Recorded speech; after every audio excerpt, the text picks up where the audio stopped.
Good morning. I'm Diane Macedo. Thanks for streaming with us. In today's update, 8 people are dead as hundreds of wildfires burn across more than a dozen states in the West. In San Francisco, the smoke was so thick it nearly blocked out the sun in the middle of the afternoon. Thousands of homes have already been destroyed. And in Oregon, the governor is now warning that wildfires there could result in the greatest loss of life and property in the state's history. A whistleblower at the Department of Homeland Security has come forward claiming the Trump administration tried to censor or manipulate intelligence for political purposes. The former top DHS official, says he was ordered to stop producing intelligence reports on Russian efforts to interfere in the 2020 election.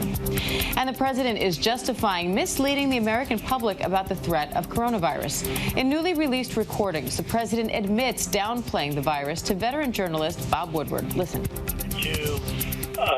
I wanted to always play it down. I still like playing it down. Yes, sir. Because I don't want to create a panic. Now, those comments date back to February. Here's what President Trump said about them overnight. I can't be jumping up and down and scaring people. I want people not to panic, and that's exactly what I did. In the recordings, the president also told Woodward that the virus is far more deadly than the flu, but he later told the public the virus was like the flu. Meanwhile, the U.S. is approaching a grim milestone in the pandemic, nearly 200,000 U.S. deaths. Here's a look at the latest cover of Time magazine. It reads 200,000, an American failure. Currently, the U.S. has recorded just shy of 191,000 deaths from COVID-19. And they don't have to worry about making the bus, but millions of students and teachers logging in for remote learning now have a new challenge to contend with: tech problems. Ariel Reshef has more on the system outages and cyber attacks hitting virtual classrooms. Overnight, frustrated parents in Miami-Dade County venting complaints and concern about online learning since the start of the school year just 2 weeks ago. At a virtual board meeting of the fourth largest district in the U.S., parents unleashed, using words like disaster and injustice to describe the rollout of virtual classes. I don't know who approved this type of curriculum for our children in Dade County, but it's setting them up for failure. And parents, students, and teachers in Miami are not alone. All over the country, so many navigating the complicated switch to school by screen. From Texas to Kansas to Georgia, schools experiencing widespread disruptions. Arizona single mom of 2, Kimberly Jansen, says her daughter was unable to get online for 3 days. What were the emotions in your household when all of this was taking place? They were pretty high. I was pretty stressed out. I was trying to work full-time myself while trying to help her. It's very frustrating because I don't necessarily have the time to troubleshoot. Virtual platforms like Blackboard, which serves more than 20 million students from kindergarten through 12th grade, overloaded, leading to massive glitches. The company saying their system was up and running again within a few hours. Other major services like Microsoft Teams and Google Drive also experiencing a record spike in problems. Chicago area 6th grade teacher Erin McMurrow says it's a struggle to keep her students connected and engaged. Last week, right in the middle, I would say mid-morning, every student's Chromebook crashed. And it was frustrating for everyone involved. We were very stressed as teachers. The parents were frustrated. The kids were overwhelmed because it's new for everybody. Districts working feverishly to fix the issues to try and make online schooling a success. There are frustrations, of course, but we're all doing the best we can. And I'm proud so far of the resilience that our students have shown. And cybersecurity is also a concern, with some schools in Hartford, Connecticut delaying their start date because of a ransomware attack.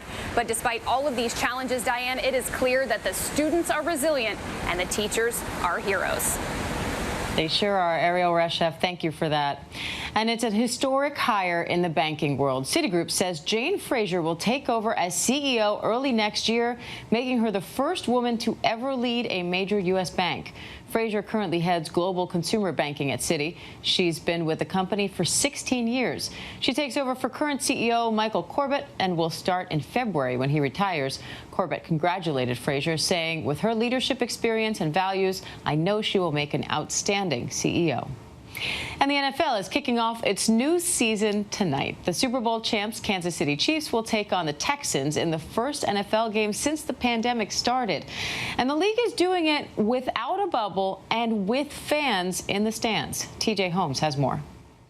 Touchdown, Kelsey.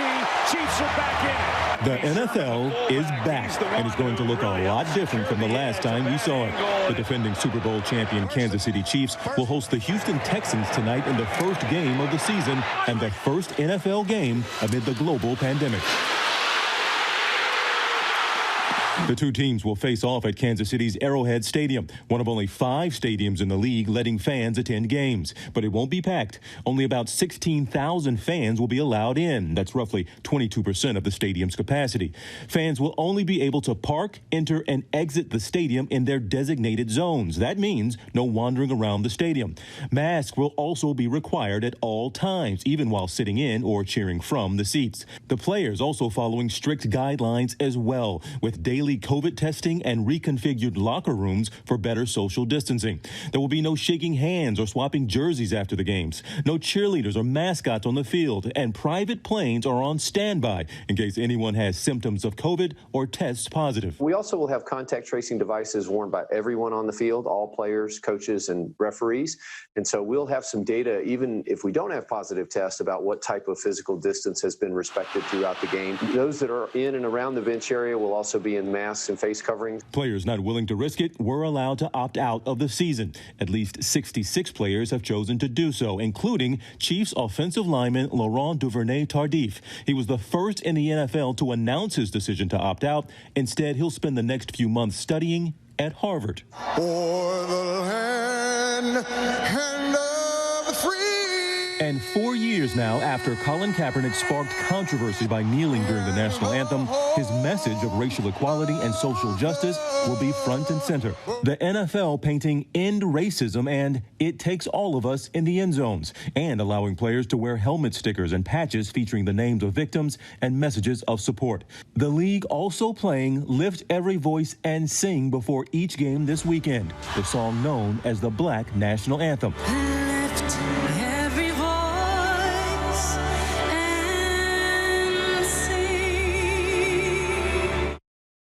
Well, another change, don't expect to see any sideline reporters actually on the sidelines. They're actually going to have to be in the first row in the stands. Also, the referees are being given, would you believe this, electronic whistles. They're doing this because, Diane, they want to cut down on, shall we say, any excess droplets out there. It's a very, very diplomatic way of saying that, TJ. Thank you. Good luck to all the players. We hope everybody enjoys the game safely.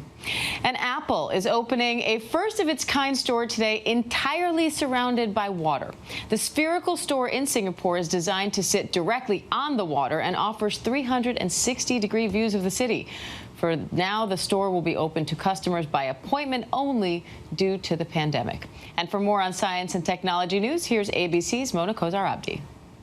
In today's Tech Bites, the smallest Xbox ever. Microsoft is releasing the new Xbox Series S on November 10th. It's said to be 60% smaller than normal Xboxes, and it doesn't have a Blu-ray disc drive. All games will be downloaded. Price tag $299. The Portland, Oregon City Council has passed the strongest ban in the U.S. blocking facial recognition technology for public and private use. Advocates say facial recognition software is known to have biases based on race, ethnicity, and age.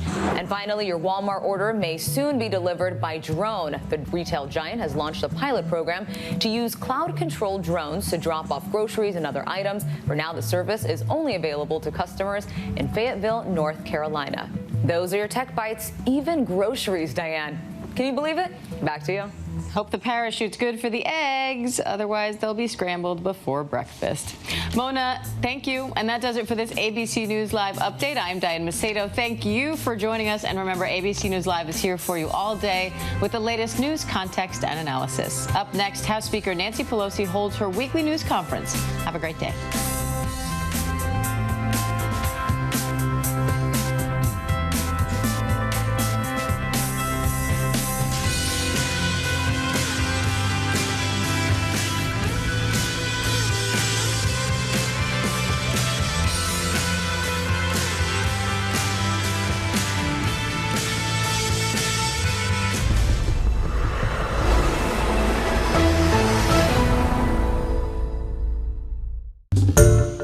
Hi, everyone. George Stephanopoulos here. Thanks for checking out the ABC News YouTube channel. If you'd like to get more videos, show highlights, and watch live event coverage, click on the right over here to subscribe to our channel. And don't forget to download the ABC News app for breaking news alerts. Thanks for watching.